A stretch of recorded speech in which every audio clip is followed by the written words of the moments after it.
Continuing now with our lead story, race and crime in America. Last night I spoke with actor LeVar Burton, a good guy, who follows the race situation very closely.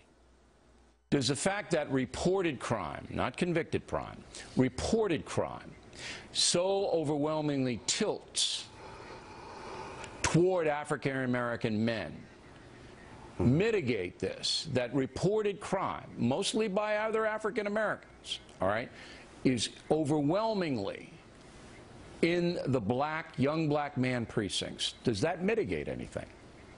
I don't believe it does. I really don't. You have to look at the culture in which this bias is held, and you have to look at the imagery of the culture and what the popular culture has turned out in terms of the representations of people of color. All right, with and how to react, Reverend Jacques DeGraff, a Baptist minister and Fox News analyst. So, what I was trying to get across to Mr. Burton, who's very passionate about how blacks are treated by the justice system in this country, and the Trayvon Martin case is an extension of that, that, look, there's a reason why more young black men are in prison. There's a reason why police are more cautious while approaching a black man in a car. And the reason is overwhelmingly violent crime in this country is generated by young black men. Am I wrong? Well, part of it is geographically based. I mean, all black men are not in high crime areas. So it's not in the DNA. It's geographic. It's in certain conditions. Well, wait, but then how, if that's your contention, Reverend, how do you react to this statistic? And this is unbelievable. In 2011, 91% of all black Americans who were murdered, 91% were murdered by other black Americans. I mean, that cuts across every geographical boundary. 91%. But most crimes are committed by people from the ethnic group of the perpetrator.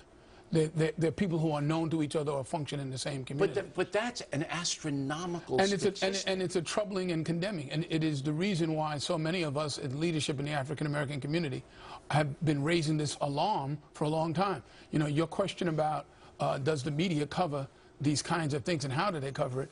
The media does not cover a lot of things in the African-American community, including those of us who have been saying there's a crisis here. Why doesn't the media, in your experience, cover it? Because they don't think it's newsworthy. But how can that be possible? There's almost a Holocaust in Chicago. Do you realize that Chicago is more dangerous than Afghanistan for Americans? Especially black Americans. Right, because that's who's being killed. Because those who decide what is important in the news don't think that African Americans and African American life generally are important. How can that be possible when they're so liberal, the deciders? Because the same people look at the same set of statistics, despite disparities in health care and a variety of other educational disparities, and they say we're in a post-racial era because Obama got elected president. That's a false notion. I don't believe the New York Times and other liberal entities, NBC News, are thinking that way. I think but that's their coverage. They're flat out afraid of the issue. They're afraid of reporting that blacks are killing blacks in Chicago at a frightening rate. If that's so, then that's patronizing and condescending.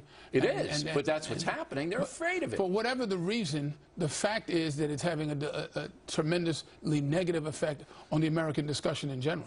But not only that, it's having a tremendously negative effect on the black community because the problem's not being solved. Absolutely. All right, so more black Americans are dying. And that brings us to Trayvon Martin, George Zimmerman. There's no way on earth this trial should be getting this much coverage. And the only reason it's doing it is because it's a light-skinned Hispanic against a black kid. Well, I think that the centerpiece of the trial and the issue, at least for African Americans, is that this man was told by his dispatcher, don't follow him.